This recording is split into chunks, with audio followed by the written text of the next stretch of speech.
Iris Kumar clutched her invitation card with trembling fingers as she stood at the entrance of the Palladium Fashion Week's exclusive afterparty. The Manhattan venue sparkled with celebrities, industry titans, and fashion elites draped in couture that cost more than her yearly rent. At 34, she felt both too old and too inexperienced for this crowd.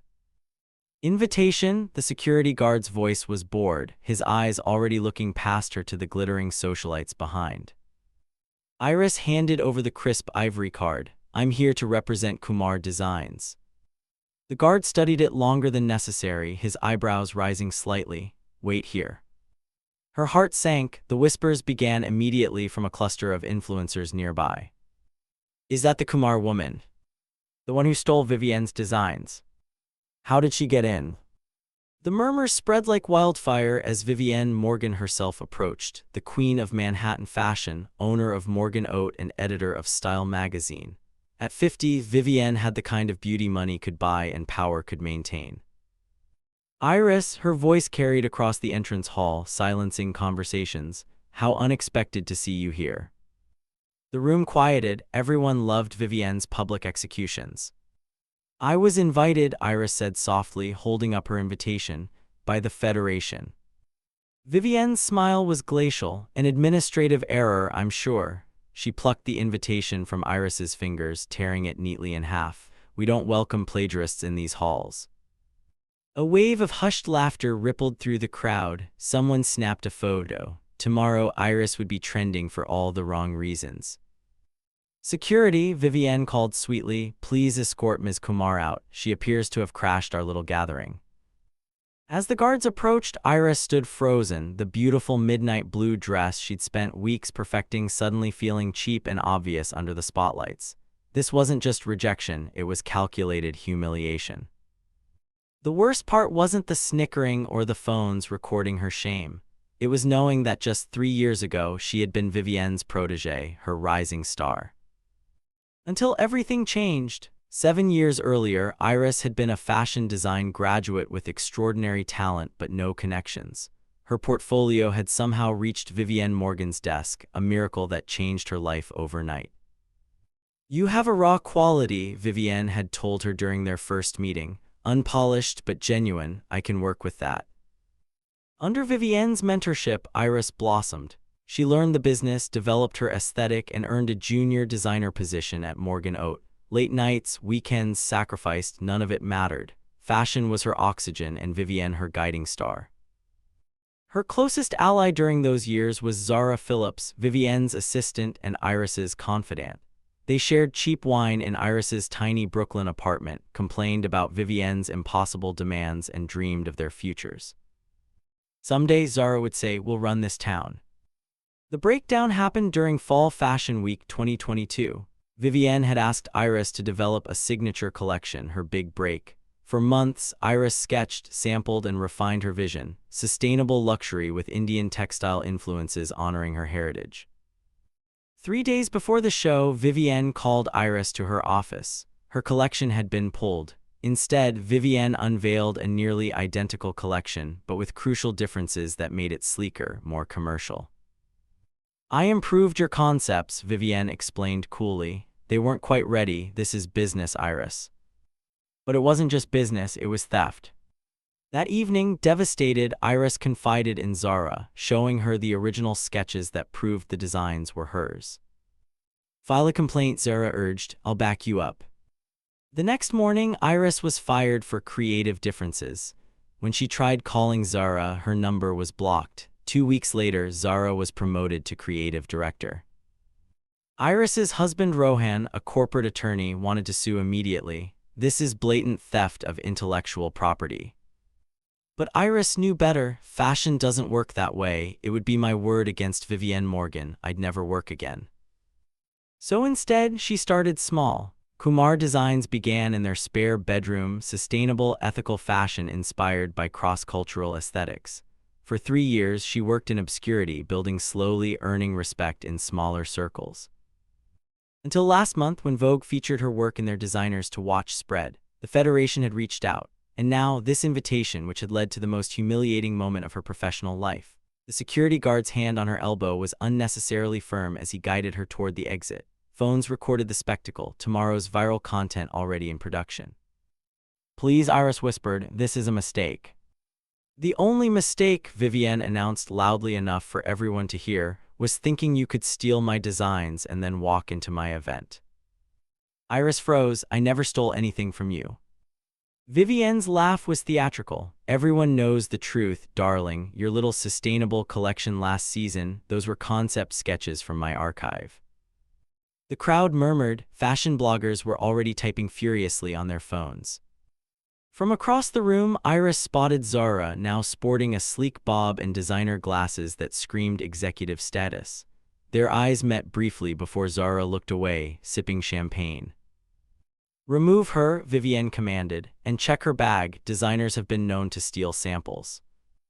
That final accusation sent ripples of scandalized delight through the audience. Someone shouted, "Knock off Kumar." The nickname would stick. Iris could feel it settling on her skin like acid. Outside, the humiliation continued. The security guard dumped her on the sidewalk where paparazzi waited, tipped off to the drama. Flashbulbs exploded as Iris tried to shield her face. Ms. Kumar, how does it feel to be exposed as a fraud? Did you really think you could fool the industry?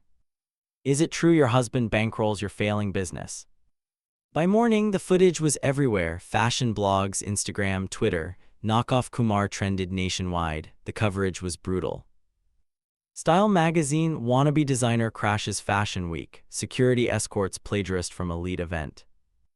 Fashion forward, Kumar designs, built on stolen ideas. Vogue quickly removed her from their designers to watch online feature.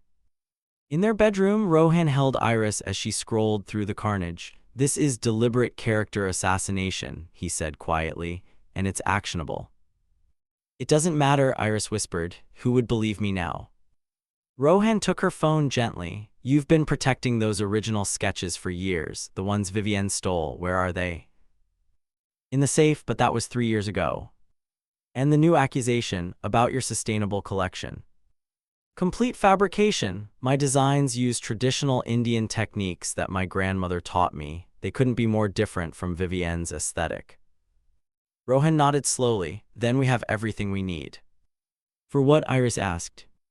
To shut it all down. 3 days later, Vivienne Morgan's assistant received a certified letter from Kumar, Patel and Associates, a boutique law firm specializing in intellectual property rights.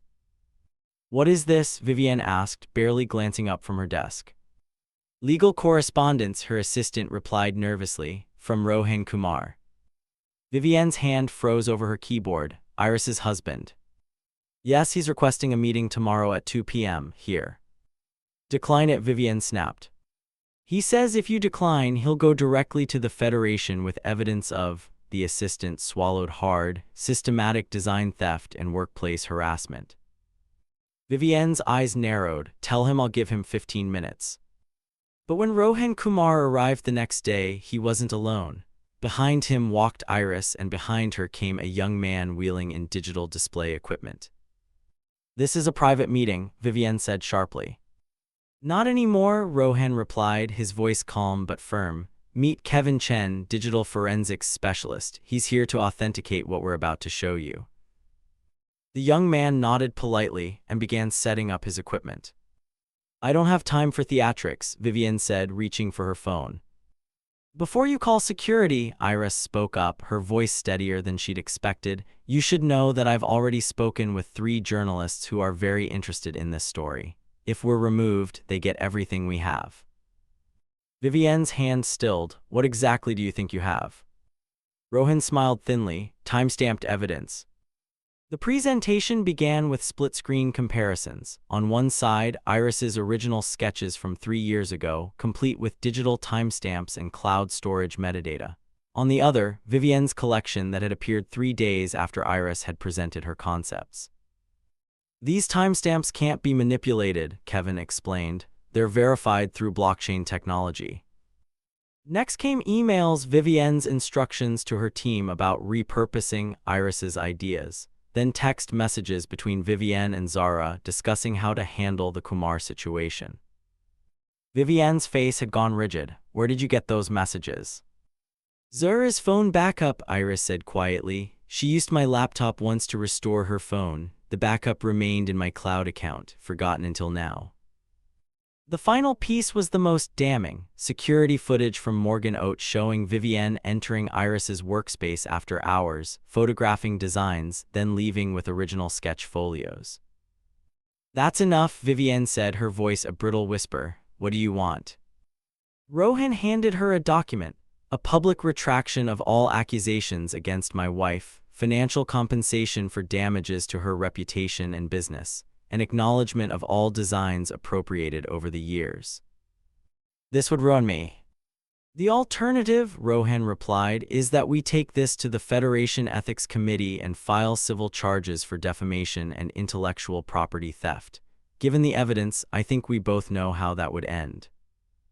Vivienne stared at the document, then at Iris. "You were nothing when I found you. And now I'm standing on my own," Iris replied, "with the truth." The Federation of Fashion Designers of America headquarters occupied a sleek glass building in Manhattan's Garment District. The Emergency Ethics Committee meeting had been called with only 24 hours' notice, unprecedented in the organization's history, and the tension in the air was palpable as industry heavyweights filed into the boardroom. At precisely 9:00 a.m., 7 committee members took their places at the gleaming oval table. Elizabeth Chen, the committee chair and respected industry veteran of 30 years, sat at its head. Her silver bob and impeccable navy suit radiated authority. "This committee meeting will now come to order," she announced, her voice cutting through the murmurs. "We are here to address serious allegations of intellectual property theft, defamation, and ethical misconduct." The room fell silent. On one side sat Vivienne Morgan, her posture rigid and her expression carefully neutral. She wore a crimson power suit from her own latest collection, a statement of confidence that couldn't quite mask the tightness around her eyes. Flanking her were 3 attorneys from Goldstein & Barnes, Manhattan's most feared fashion law firm. Across the table, Iris and Rohan presented a united front. Iris had chosen a simple indigo silk dress, one of her own designs, while Rohan wore a charcoal suit that marked him as the serious attorney he was. Behind them sat Kevin Chen with his laptop and an array of digital equipment. "Before we begin," Elizabeth continued, "I want to emphasize that this committee takes such allegations extremely seriously. The fashion industry functions on creativity, trust, and intellectual integrity." She gestured to the thick folders before each committee member. "We've reviewed the preliminary evidence submitted by both parties. Ms. Morgan, as the subject of these allegations, you have the right to respond first." Vivienne nodded to her lead attorney, Maxwell Goldstein, who stood with practiced confidence. "Thank you, Madam Chair," he began. "These accusations are not only malicious and unfounded, but represent a vindictive attempt by a failed designer to damage Ms. Morgan's impeccable reputation." He activated a sleek presentation on the room's main screen. "The facts are simple. Ms. Kumar was terminated from Morgan Oat for performance issues after repeatedly missing deadlines and submitting subpar work. Her personnel file, which we've provided to the committee, documents these issues extensively." The screen displayed selected performance reviews with highlighted sections indicating needs improvement and below expectations. Following her termination, Ms. Kumar has harbored resentment and now seeks to damage Ms. Morgan through these baseless accusations. As for the alleged similarities in design elements, Goldstein continued smoothly. "Anyone familiar with fashion knows that certain motifs, techniques, and inspirations naturally recur throughout the industry. Ms. Morgan has been a trendsetter for 3 decades. It's others who follow her lead, not the reverse." He displayed side-by-side comparisons of the disputed designs, annotated to emphasize differences rather than similarities. Additionally, Goldstein concluded, Ms. Morgan's sustainable collection, which Ms. Kumar claims to have plagiarized, was in development for 18 months before Ms. Kumar released her collection, as evidenced by our design timeline. When Goldstein finished, Elizabeth turned to Rohan. "Mr. Kumar, your response." Rohan stood straightening his tie. Where Goldstein had been all flash and confidence, Rohan was measured and methodical. "Thank you, Madam Chair. With respect, we have substantial evidence that directly contradicts virtually everything Mr. Goldstein just presented." He nodded to Kevin, who connected his equipment to the room's AV system. "First, regarding my wife's alleged performance issues. The screen displayed a series of internal performance evaluations, completely different from those Goldstein had shown. These are Ms. Kumar's actual performance reviews retrieved from Morgan Oat's secure server through legal discovery. As you can see, she consistently received exceptional ratings until 3 weeks before her termination, coincidentally, right after she presented her original collection concepts to Ms. Morgan. Committee members leaned forward, comparing the documents to those in their folders. Second, Rohan continued, regarding the timeline of Ms. Morgan's so-called sustainable collection. Kevin pulled up a new set of documents, dated server logs showing file creation timestamps. Morgan Oat claims their sustainable collection was in development for 18 months. Yet their design files were created just 6 days after my wife presented her concepts, and 3 months before those same concepts appeared under Ms. Morgan's name. A committee member, James Wilson, interrupted, "How can we verify these timestamps haven't been altered?" Kevin stepped forward, "Sir, I'm a certified digital forensics specialist. These timestamps are authenticated through blockchain verification and secure server logs. They cannot be altered without leaving digital traces, which are absent here." Rohan nodded thanks to Kevin and continued, "But perhaps most damning are the financial records we've uncovered."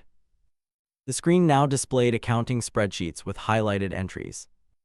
These are settlement payments from Morgan Oat to former employees, all of whom worked alongside my wife. Each payment coincides with a termination and is accompanied by unusually restrictive non-disclosure agreements. He clicked to the next slide. "We've been able to reach 3 of these designers who, after reviewing the NDAs with independent counsel, determined they could legally provide sworn statements about what they witnessed." The statements appeared one by one on the screen, each written in clear, professional language but containing devastating accounts. "I personally witnessed Vivienne Morgan entering Iris Kumar's workspace after hours and photographing design sketches that later appeared, nearly identical, in the spring 2022 collection." Marcus Jeffries, former senior designer. "I was instructed to clean up Ms. Kumar's original sketches and transfer specific elements into Ms. Morgan's collection. When I expressed concern about this practice, I was terminated the following week." Amelia Rodriguez, former design assistant. "This wasn't an isolated incident. I observed similar appropriation of work from at least 4 junior designers during my tenure. The pattern was always identical. A talented newcomer would present innovative concepts. Vivienne would show initial approval, then the designer would be sidelined while their ideas appeared under the Morgan Oat label." David Kim, former design director. The room had gone completely still. Even Vivienne's attorneys looked uncomfortable. "Additionally," Rohan said, pulling up a new screen, "we have obtained emails between Ms. Morgan and several fashion magazine editors, including members of Style's board, that show a coordinated campaign to destroy my wife's reputation after her Vogue feature." The emails appeared with sender, recipient, and timestamp clearly visible. From V. Morgan at morganhorticulture.com to E. Blake at stylemag.com. Subject: the Kumar problem. "We need to make an example of her. Anyone who thinks they can leave my house and succeed needs to learn a lesson. I want coverage of her ridiculous, sustainable line completely buried." From V. Morgan at morganhorticulture.com to J. Reynolds at fashionweekly.com. Subject: urgent Kumar designs. "I want her brand destroyed by Friday. Plant the plagiarism story. My team will provide evidence. Your exclusive on our fall collection depends on this." From V. Morgan at morganhorticulture.com to Federation Events Committee. Subject: special invitation. "Make sure Kumar gets an invitation to the after-party. I'll handle the rest. The humiliation will be public and complete." Vivienne's face had turned ashen. Her lead attorney placed a restraining hand on her arm as she started to rise. Elizabeth Chen removed her glasses slowly. "These accusations go far beyond creative disputes. They suggest systematic harassment and deliberate career sabotage." "There's more," Rohan said quietly, "regarding Ms. Morgan's specific claim that my wife's sustainable collection plagiarized her archives." The screen changed to display photographs, an elderly Indian woman teaching a young Iris traditional weaving techniques. Next came close-up images of textiles with distinctive patterns and weaving methods. These are photographs of Iris with her grandmother in Gujarat, India, dating back 20 years.